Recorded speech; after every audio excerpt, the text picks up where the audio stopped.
স্বাগতম দর্শক বন্ধুরা, আপনাদের সকলকে অনুপ বিশ্বাসের তরফ থেকে ৫৪তম মহান স্বাধীনতা দিবসের আন্তরিক প্রীতি, শুভেচ্ছা ও ভালোবাসা। এই দিন শুধু একটি দেশের জন্মদিন নয়, এই দিন একটি জাতির আত্মত্যাগ, সাহস আর সংগ্রামের চিহ্ন। কিন্তু এই বছর স্বাধীনতা দিবসের বার্তায় ভারতের প্রধানমন্ত্রী নরেন্দ্র মোদী এবং রাষ্ট্রপতি দ্রৌপদী মুর্মু যেভাবে চিঠি পাঠিয়েছেন বাংলাদেশের বর্তমান রাষ্ট্রপতি মোহাম্মদ সাহেবউদ্দিন এবং কথিত নেতা মোহাম্মদ ইউনূস সাহেবকে, তা যেন ভদ্রতার মুখোশে লুকিয়ে থাকা কটাক্ষ, চাপা অসন্তোষ এবং কঠিন সতর্কবার্তা।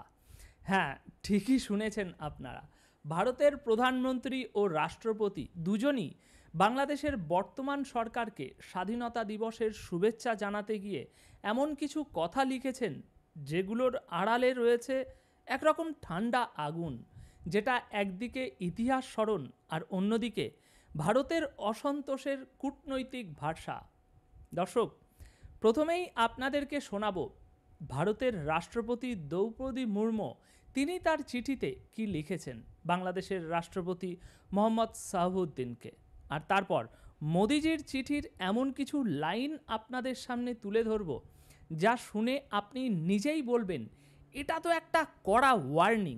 তাই ভিডিওটা একদম শেষ পর্যন্ত দেখবেন, কারণ আজ এখানে শুধু খবর নয়, আছে ইতিহাস, রাজনীতি, কূটনীতি আর এক সুপ্ত বলতে পারেন বারুদের আভাস। দর্শক, বাংলাদেশের স্বাধীনতা দিবসে ভারতের রাষ্ট্রপতি দ্রৌপদী মুর্মু যে চিঠি পাঠিয়েছেন তা শুধু কিন্তু শুভেচ্ছা বার্তা নয়, এটা এক গভীর কূটনৈতিক বার্তা, যার ভাষা নম্র হলেও এর অন্তর্নিহিত যে তাৎপর্য সেটা কিন্তু অত্যন্ত কঠোর ও বলতে পারেন পরোক্ষ হুঁশিয়ারিমূলক।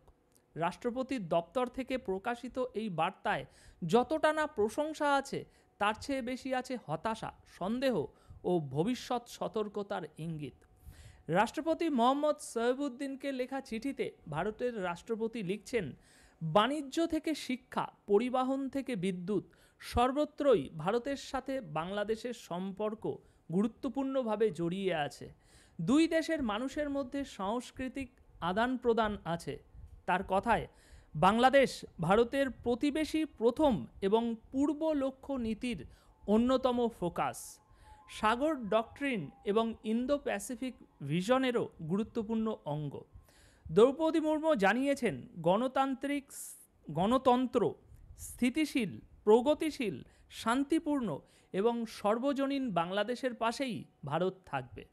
এবার আসুন ওনার এই ছোট্ট বক্তব্যটির এক একটি কথার চুলচেরা বিশ্লেষণ আমরা একটু করে দেখি, যে আসলেই ওনার এই বক্তব্যের আড়ালে কূটনৈতিক কী ভাষা আছে।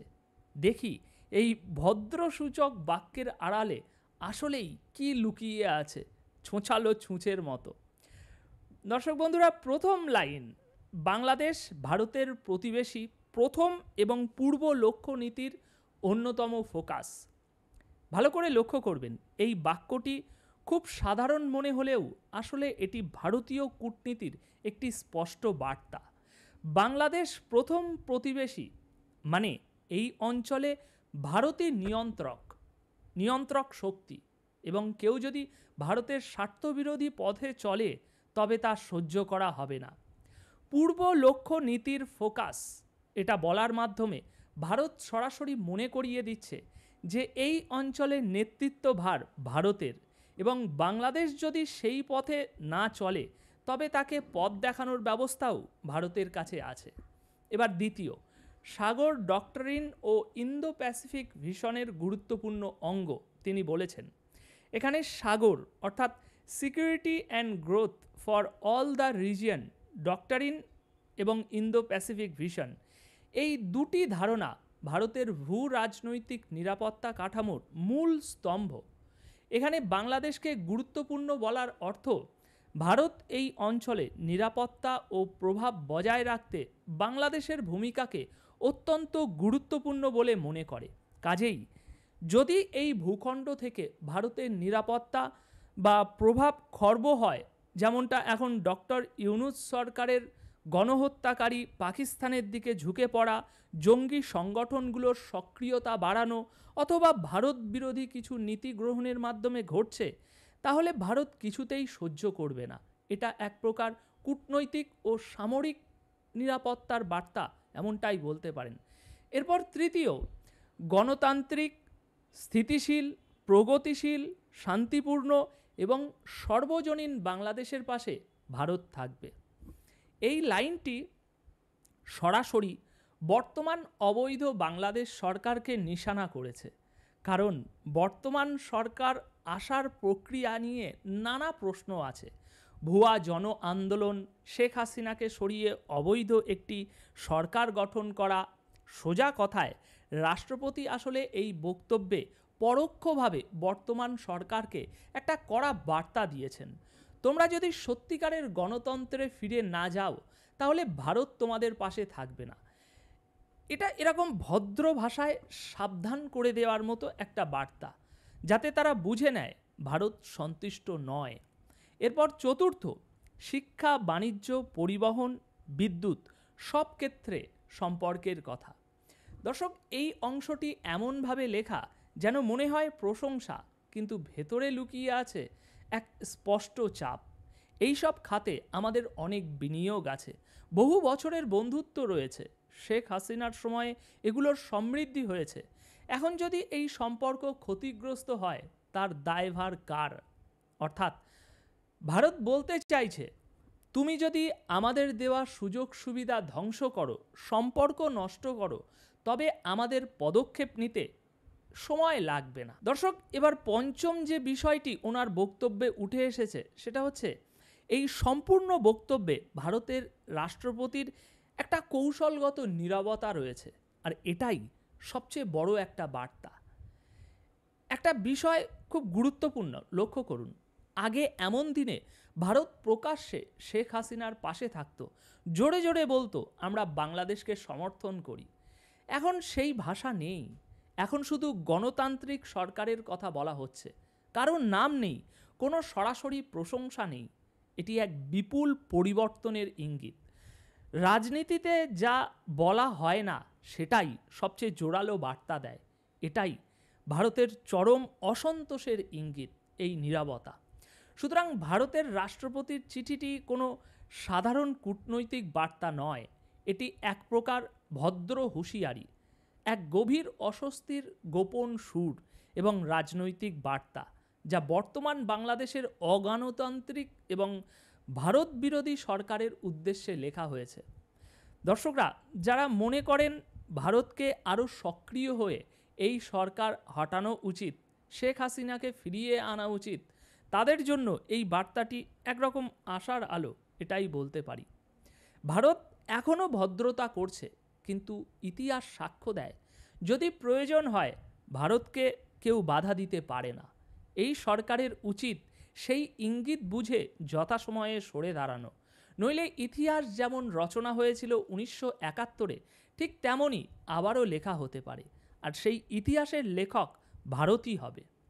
এরপর আসুন, ভারতের প্রধানমন্ত্রীর নরেন্দ্র মোদী এই অবৈধ সরকার প্রধান ইউনূসকে চিঠি লিখে ঠিক কী জানিয়েছেন, সেটা একটু আমরা চুলচেরা বিশ্লেষণ করি। দর্শক, সেই একই রকম বাংলাদেশের স্বাধীনতা দিবসকে ঘিরে ভারতের প্রধানমন্ত্রী নরেন্দ্র মোদীর শুভেচ্ছা বার্তা প্রথমে মনে হতে পারে খুব বন্ধুত্বপূর্ণ, ঐতিহাসিক সম্পর্কের ভিত্তিতে লেখা এক চিঠি, কিন্তু আসলে এই চিঠিতে যতটা না প্রশংসা, তার চেয়ে ঢের বেশি রয়েছে কূটনৈতিক ক্ষোভ, অস্থিরতা এবং একরাশ গভীর সতর্ক বার্তা, যা বাংলাদেশের বর্তমান অবৈধ সরকার এবং বিশেষ করে ডক্টর মোহাম্মদ ইউনূসের উদ্দেশ্যে প্রেরিত। মোহাম্মদ ইউনূসকে নরেন্দ্র মোদী লিখছেন, এই দিনটি দুই দেশের ইতিহাসে গুরুত্বপূর্ণ অধ্যায়, যা দুই দেশের সম্পর্কের ভিত তৈরি করেছে। শুধু তাই নয়, মোদী লিখছেন, বাংলাদেশের মুক্তিযুদ্ধ দুই দেশের সম্পর্কের দীর্ঘ রাস্তা সূচিত করেছে। বিভিন্ন ক্ষেত্রে তার সদার্থক ভূমিকা লক্ষ্য করা গেছে। দুই দেশের মানুষ এর ফলে উপকৃত হয়েছেন। এছাড়াও চিঠিতে বলা হয়েছে, আমরা এই সুসম্পর্ক বজায় রাখতে চাই, শান্তি, সৌহার্দ্য এবং উন্নয়নের মাধ্যমে। এই সম্পর্ক বজায় রাখা জরুরি। দুই দেশের অনুভূতি এবং স্বার্থ অক্ষুণ্ণ রেখে এই সম্পর্ক বজায় রাখা গুরুত্বপূর্ণ। আচ্ছা, এবার আসুন এক এক করে আমরা একটু বোঝার চেষ্টা করি। সর্বপ্রথম তিনি লিখছেন, এই দিনটি দুই দেশের ইতিহাসে গুরুত্বপূর্ণ অধ্যায়। মোদির এই বাক্যটি আসলে একটি স্পষ্ট মনে করিয়ে দেওয়া, অর্থাৎ ভারত বলতে চাইছে তোমাদের স্বাধীনতা আমাদের সহায়তায় এসেছিল, ভুলে যেও না। এর অর্থ দাঁড়ায় যে এই ইউনূস সরকার এখন ভারতের স্বার্থ উপেক্ষা করছে, হানাদার বাহিনী পাকিস্তানের দিকে ঝুঁকছে। তাই তার উচিত ইতিহাস থেকে শিক্ষা নেওয়া। যারা ভারতের অবদান অস্বীকার করে ক্ষমতা ভোগ করছে তারা নিজেদের অবস্থান ভুলে যাচ্ছে। এরপর দ্বিতীয়, বাংলাদেশের মুক্তিযুদ্ধ দুই দেশের সম্পর্কের দীর্ঘ রাস্তা সূচিত করেছে। এখানে মোদি আবারও স্মরণ করিয়ে দিচ্ছেন, ভারত শুধু বন্ধু নয়, বরং বাংলাদেশের ইতিহাস গঠনে অন্যতম কারিগর। এই দীর্ঘ পথ চলার কথা তুলে ধরে মোদি মূলত হুঁশিয়ারি করেছেন, তুমি যদি সেই পথ চলাকে অস্বীকার করো বা বিপথে যাও তাহলে আমরাও আমাদের পথ বদলাতে পারি। বিশেষ করে শেখ হাসিনাকে ক্ষমতা থেকে সরিয়ে একটি বিতর্কিত ও জনবিচ্ছিন্ন পদ্ধতিতে ইউনূস যেভাবে ক্ষমতা দখল করেছেন তা ভারতের দৃষ্টিতে মুক্তিযুদ্ধের চেতনার পরিপন্থী। মোদি এই বার্তায় পরোক্ষভাবে সেটাই বোঝাতে চেয়েছেন। এরপর তৃতীয়, বিভিন্ন ক্ষেত্রে তার সদার্থক ভূমিকা লক্ষ্য করা গেছে। এই তার এটা বলতে এখানে যেটা বোঝানো হচ্ছে শেখ হাসিনার সরকার। মোদির এই বক্তব্য স্পষ্ট করে দেয়, অতীতে ভারত বাংলাদেশের সম্পর্কের সদার্থকতা এসেছিল শেখ হাসিনার সময়, যার অধীনে ভারতের সঙ্গে বাণিজ্য, সীমান্ত নিরাপত্তা, বিদ্যুৎ বিনিময়, ট্রানজিট সব ক্ষেত্রেই বিপুল অগ্রগতি হয়েছে এবং এখনকার সরকার এসব সম্পর্ককে পিছিয়ে দিচ্ছে, আস্থাহীন করছে। এটাই মোদির কূটনৈতিক ক্ষোভের পর্দার আড়ালের কথা। এরপর চতুর্থ, আমরা এই সুসম্পর্ক বজায় রাখতে চাই শান্তি, সৌহার্দ্য ও উন্নয়নের মাধ্যমে। দর্শক, এই অংশটা সবচেয়ে ভয়ানকভাবে কূটনৈতিক, যেখানে শব্দগুলো মিষ্টি কিন্তু বার্তাটি বিষাক্ত সতর্ক বার্তা। ভারত এখানে বলছে আমরা সম্পর্ক রাখতে চাই, মানে তুমি এমন কিছু করছো যার ফলে সম্পর্ক টিকিয়ে রাখা কঠিন হয়ে যাচ্ছে। আর এই শান্তি, সৌহার্দ্য, উন্নয়ন এই শব্দগুলো সাধারণত তখনই ব্যবহৃত হয় যখন কেউ সেটা নষ্ট করছে। তাই ভারত বলতে চাইছে তুমি যদি শান্তি না রাখো ভারতও শান্তিপূর্ণ থাকবে না। তো দর্শক বন্ধুরা, এই ছিল মোটামুটি মোদি সাহেব ও ভারতের রাষ্ট্রপতির লেখা চিঠির বিস্তারিত বিশ্লেষণ।